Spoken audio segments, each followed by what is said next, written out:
Hi అండి, అందరికీ నమస్కారం. నేను మీ సౌజన్య. అందరు బాగున్నారా? నేనైతే చాలా బాగున్నా.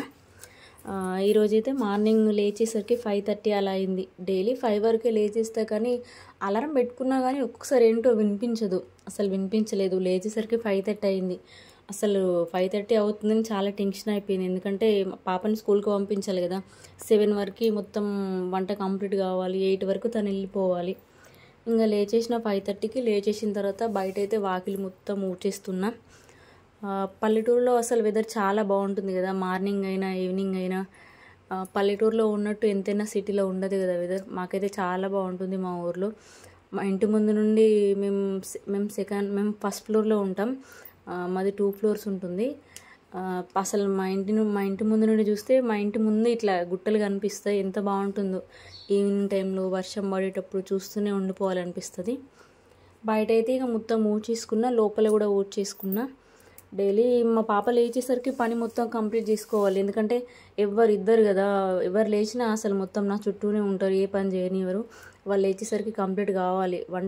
మా పాపనైతే వంట మొత్తం కంప్లీట్ అయిన తర్వాత తను లేపుతా. తనకు బ్రష్ చేయించడం, పాలు తాపించడం. ఎందుకంటే తను లేచిందంటే తనతో ఉండడం ఏం లేకుండా ఒక హాఫ్ అన్ అవర్ కావాలి. తను పాలు తాగి బ్రష్ చేసుకొని పాలు తాగేసరికి లోపల మొత్తం ఊడ్చేసిన, బయట ఊడ్చేసిన, లోపల మొత్తం ఊడ్చేసిన. లోపలే తుడిచేస్తున్నా. డైలీ తుడుస్తా లోపల. ఆ రోజు ట్యూస్డే కాబట్టి బయట పైప్ పట్టడం అట్లాంటిది ఏం లేదు. లోపల ఊడ్చేసిన తర్వాత లోపల మొత్తం ఇల్లు తుడిచేసిన. ఎందుకంటే చిన్నపిల్లలు ఉన్నారు కదా, కంపల్సరీ తుడుస్తా. ఎందుకంటే వాళ్ళు అది ఇది తినడం అన్నీ వాడేస్తారు, చీమలు వస్తాయి అని కంపల్సరీ వాడేస్తా. ఇక మా హస్బెండ్ కూడా లేచాడు. ఇక ఇద్దరం బ్రష్ చేసుకున్న తర్వాత వెంటనే ఇంకా వంట స్టార్ట్ చేయాలి. మేము టిఫిన్ అట్లాంటివి అయితే ఏం చేసుకోము. ఎందుకంటే మా పాప పాలు తాగుతుంది. పాలు తాగిన తర్వాత ఇంకా అసలు బిస్కెట్స్ ఏదో కూడా ఆమె తింటుంది. ఆమె అన్నం తినమంటే అస్సలకే తినదు. ఇంకా టిఫిన్ చాలాసార్లు చేసా, కానీ ఆమె అస్సలకే తినట్లేదు. ఇంకా మేమంతా చేసుకోము. ఒక్కొక్కసారి చేస్తా కానీ అసలు ఎక్కువ చేయను. ఎక్కువ డైరెక్ట్ వంటనే చేసేస్తా. ఒక పక్క పాలు పెట్టేసిన తర్వాత ఒక పక్క రైస్ కూడా పెట్టేసిన. ఇంకా అంతలోపే మా పాప కూడా లేచేసింది. ఇక మా పాప లేచిన తర్వాత తనతోనే ఉంటుంది.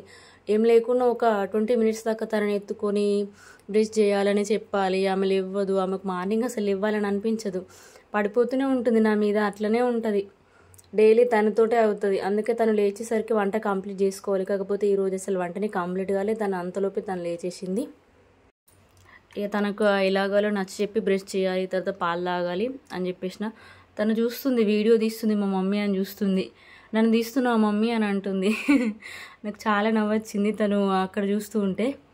ఇంకా తను బ్రష్ చేసిన తర్వాత తనకు పాలు పాలు ఇంకా బ్రెడ్ వేసుకుని తింటుంది. ఇక అంతలోపు మా చిన్న పాప కూడా లేచింది. వాళ్ళ అక్క దగ్గర కూర్చొని చూస్తుంది. తను ఇంకా బ్రష్ కూడా చేయలేదు. ఇక వంట ప్రిపేర్ చేయాలి కాబట్టి ఆ రోజైతే బెండకాయ కర్రీ చేస్తున్నా. ఎందుకంటే ఇంకా బెండకాయలో ఉన్నాయి, బెండకాయ టమాటో. తనకి మా పాప కూడా బెండకాయ అంటే చాలా ఇష్టం. ఇంకా ఏంటండి విశేషాలు? ఈరోజు మళ్ళీ జగిత్యాల వెళ్దాం అనుకుంటున్నాం. కొంచెం హాస్పిటల్కి వెళ్ళేది ఉండే హెల్త్ గురించి. వెళ్ళి రావాలి ఈరోజు. మరి వెదర్ ఎలా ఉంటుందో. మా పాపనైతే స్నానం కూడా చేయించేసిన. అటు వంట చేస్తూనే కూర చేస్తూనే ఏదో ఒకటి కూర మళ్ళీ వచ్చి మధ్య మధ్యలో చూసుకుంటూ తనకు స్నానం చేస్తాం. మ్యాక్సిమం స్నానం చేయించిన. తనకు స్నానం చేసిన తర్వాత తనకు డ్రెస్ వేసేసిన. ఇక తనకు జుట్లు వేయాలి. ఈ ఆడపిల్లలు ఉంటే కామన్ కదా, ఇద్దరికి జుట్లు వేయడము. అది మా చిన్న పాపకైతే మొన్ననే చేయించేసినాం హెయిర్స్. తనకు చాలా ఉడకపోస్తుంది, ఇట్లా బాగా కిందికి వస్తున్నాయి అని బేబీ కటింగ్లా చేయించడం. మా పాపకైతే జుట్లు వేస్తున్నా. తనైతే అసలు చాలా సతాయిస్తుంది. సరిగ్గా జుట్లు వేసుకోదు, ఆ బొట్టు పెట్టనివ్వదు, ఏం చేయనివ్వదు. కానీ ఆడపిల్లలు కదా, బాగుండాలి. వాళ్ళకి ఏది లేకున్నా వాళ్ళు ఏదో వెలితిలా కొడుతుంది వాళ్ళ ఫేస్లో. ఇక తనకు టిఫిన్ బాక్స్ కూడా పెట్టేస్తా. అన్నం కూర అయిన తర్వాత ఒక ప్లేట్లో ఫస్ట్ చల్లారేస్తాను. అన్నము వేడిగా ఉన్నప్పుడు పెట్టద్దు కదా, మళ్ళీ ఖరాబ్ అయ్యే ఛాన్స్ ఉంటుందని రైస్ వండిన తర్వాత వెంటనే ఒక ప్లేట్లో చల్లారేస్తా. ఆ తర్వాతనే టిఫిన్ బాక్స్లోకి పెడతా. కర్రీ అయిన తర్వాత కర్రీ అండ్ టిఫిన్ బాక్స్ పెట్టేస్తా. ఇంకా స్నాక్స్ బాక్స్లో కూడా ఆ రోజు స్నాక్స్ పెట్టేసిన, దానిమ్మ గింజలు ఉంటే పెట్టేసిన. ఇక తనకు అన్నం తినిపించేసిన. ఇక మా పాప స్కూల్కి కూడా వెళ్ళింది. ఇక మా పాప స్కూల్కి వెళ్ళిన తర్వాత మేమందరం, మా హస్బెండ్ వచ్చాడు పొలం దగ్గరికి వెళ్ళి, ఇంకా రెడీ చేసి వెళ్ళినాం. జగిత్యాల స్టార్ట్ అయినాం. అసలు మేము జైత్యాల వెళ్తూ ఉంటే ఒక 8 to 9 కిలోమీటర్స్ దాకా ఫారెస్ట్ ఉంటుంది. ఎంత బాగుంటుందో తెలియదు, మస్తు అనిపిస్తుంది ఫారెస్ట్ నుండి వెళ్ళేటప్పుడు. ఇంకా హాస్పిటల్కి కూడా వెళ్ళేసినాము. హాస్పిటల్లో ఒక 2 hours అట్లా పట్టింది. ఇక పని అయిపోయిన తర్వాత ఇక మా హస్బెండ్ని డీమార్ట్కి తీసుకెళ్ళమని అడిగితే లాస్ట్ టైం ఒకసారి వెళ్ళాం కదా, మళ్ళీ డీమార్ట్ ఎందుకు అన్నాడు. అంటే ఇంకా చాలా బతిమలా అన్న, అసలు ఏం కొనను, ఏదో మామూలుగా నార్మల్గా కిరాణం సామాన్ ఉంటుంది కదా అవే తీసుకుంటా, ఏం తీసుకోను అని చెప్పిన. అట్లయితేనే తీసుకుపోతానన్నాడు. అన్న తర్వాత ఇంకా తీసుకెళ్ళిండు. కానీ మనం ఊరుకుంటామా, ఏదో ఒకటి. అసలు డీమార్ట్లోకి వెళ్తే ప్రైజెస్ రీజనబుల్గా ఉంటాయి కానీ కాస్ట్ ఎందుకు ఎక్కువ అవుతుంది అంటే మనం దాని పక్కన ఉన్న మిగతా వస్తువులను కూడా కొనేస్తాం. అంటే మనకు అంత అట్రాక్టివ్గా ఉంటాయి కదా, వేరే వస్తువులు కూడా కొనేస్తాం. అందుకే మనకు బిల్ అంత ఎక్కువ అవుతుంది. మేమైతే ఇంట్లో కావాల్సినవి తీసుకున్నాం. లైజాల్ లేకుండే, లైజాల్ వాషింగ్ మిషన్ లిక్విడ్ లేకుండే, లిక్విడ్ అయిపోయింది. కానీ చాలా బెటర్ అనిపించింది. ఇన్ని డేస్ నేను అమెజాన్లో తీసుకున్నాను, ఎందుకంటే బయట తీసుకుంటే ఏరియల్ లిక్విడ్కి చాలా రేట్, అసలు అంత రేట్ ఉంటుందని. డిమార్ట్లో ఇంకా చాలా తక్కువ అనిపించింది. 4 liters తీసుకుంటే చాలా ప్రైస్ తక్కువ పడింది, లైజాల్ అయినా అదైనా. ఇంకా అందులో ఏమేమి ఉన్నాయని చూస్తున్నాం. బెడ్షీట్స్ చాలా ఉన్నాయి. నాకైతే ఇంకా కుకింగ్కి కిచెన్కి సంబంధించిన వస్తువులు వస్తే అయితే అట్లనే చూస్తూ ఉంటా. టాప్స్ ఉన్నాయి, ఇక్కడ ఉన్నాయి. మా హస్బెండ్ ఏమైనా తీసుకుంటే తీసుకో అన్నాడు కానీ నేను తీసుకోలేదు. కొన్ని చూసా కానీ ప్రైస్ చాలా ఎక్కువ అనిపించింది. 1-2 నచ్చాయి, కాకపోతే ఎందుకులే అనిపించింది, మళ్ళీ డబ్బులు ఎందుకు ఖర్చు చేయడం అని ఇంకేం తీసుకోలే. ఓన్లీ కిరాణం సామాన్ అది తీసుకొని వచ్చేసిన. మా పాప అయితే ఇక్కడ బ్యాగ్ పైన బొమ్మ వచ్చింది కదా, దాన్ని తీసుకుంటాను. నాకైతే ఇవి చాలా నచ్చాయి. స్టోరేజ్ బాక్సెస్ ఒకటి లాంగ్ వైట్ ఉన్నాయి కదా, పెద్ద పెద్ద బాక్సెస్, అందులో ఏవైనా పెట్టుకోవచ్చు. చూసా కానీ ఇంకా ప్రైసెస్ ఎక్కువ ఉందని ఏం తీసుకోలే, అన్నీ చూడడం వరకు. కానీ అన్నీ అయితే చూస్తూ ఉన్నా. ఈ రీసెంట్గానే అయింది జైత్యాలో డీమార్ట్, అంతకుముందు లేకుండే. ఇది మేము సెకండ్ టైం వెళ్ళడము. ఫస్ట్ టైం వెళ్ళినాం మా పాపకి స్కూల్ స్టార్ట్ అయ్యకముందు వెళ్ళినాం. అప్పుడు వెళ్ళినప్పుడు తనకు బ్యాగ్, చిన్న చిన్న వస్తువులు, టిఫిన్ బాక్స్ అట్లాంటివి తీసుకున్నాం. ఇక్కడైతే కిచెన్, నాకైతే అది కిచెన్ వస్తువులు చూస్తే అసలు ఎన్ని కొనాలనిపిస్తుంది.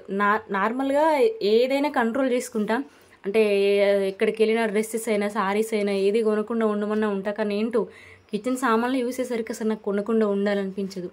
ఇంకా వచ్చేటప్పుడు మేము దారిలో ఉండగానే చాలా వర్షం పడింది. అక్కడ వేరే ఊర్లో ఆగినాం, బస్ స్టాప్లో ఆగి ఒక 20 minutes అలా ఆగి ఇంటికి వచ్చేసినాం. ఇంకా మా ఇంటికి మా ఊరు సైడ్ వచ్చేసరికి అసలు వర్షం లేదు, ఏం లేదు, నార్మల్గానే ఉంది. ఇంకా కొంచెం ఎండ కూడా కొడుతుంది. ఇక వచ్చేసిన తర్వాత వెంటనే మళ్ళీ మార్నింగ్ బట్టలు వేయలే వాషింగ్ మిషన్లో బట్టలన్నీ వేసేసిన.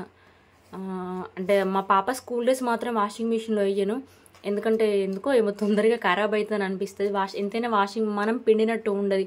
అసలు వాషింగ్ మిషన్లో వేసే బట్టలు మనం పిండేదానికన్నా ఎక్కువ టైం తీసుకుంటుంది.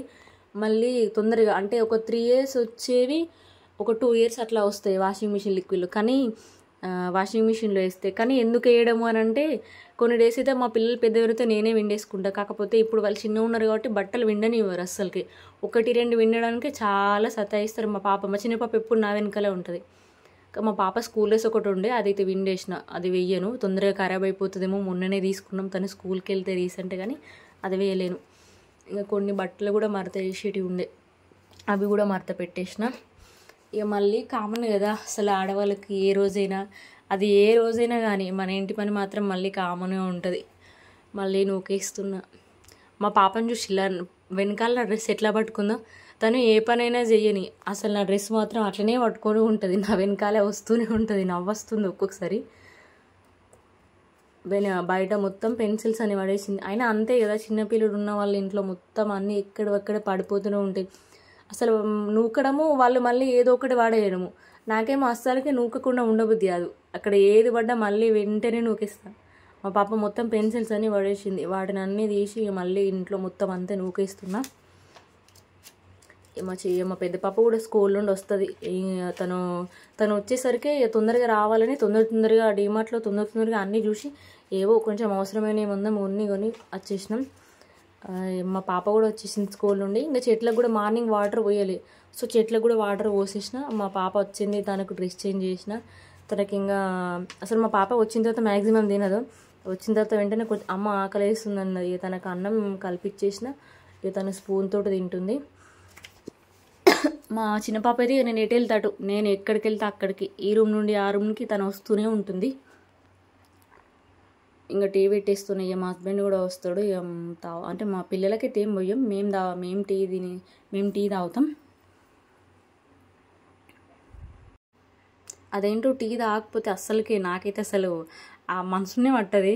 టీ మీదే ఉంటుంది. మార్నింగ్ అండ్ ఈవినింగ్ కంపల్సరీ నాకు టీ పడాల్సిందే. టీ లేకపోతే అసలు ఏదో కోల్పోయినట్టు. ఒక పూట అన్నం తినకున్నా అసలు ఏమనిపించదు, కానీ టీ లేకపోతే ఆ రోజు ఏంటో అసలు నాకైతే మొత్తం టీ మీదే ఉంటుంది.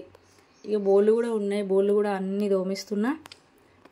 మేము అక్కడ చిన్న షాపింగ్ కూడా చేసాం. జైత్యాలు వెళ్తే మా పాపకి చిన్న పాపకి డ్రెస్సెస్ ఏం లేవు పాపం. తనకి అన్ని వాళ్ళ అక్క డ్రెస్సెస్ వేయడం వల్ల తనకి ఏం లేవు. ఒక 2 డ్రెస్సెస్ తీసుకోవాలని షాప్కి వెళ్ళి ఈ 2 డ్రెస్సెస్ తీసుకున్నాం. వీడియో నచ్చితే ప్లీజ్ లైక్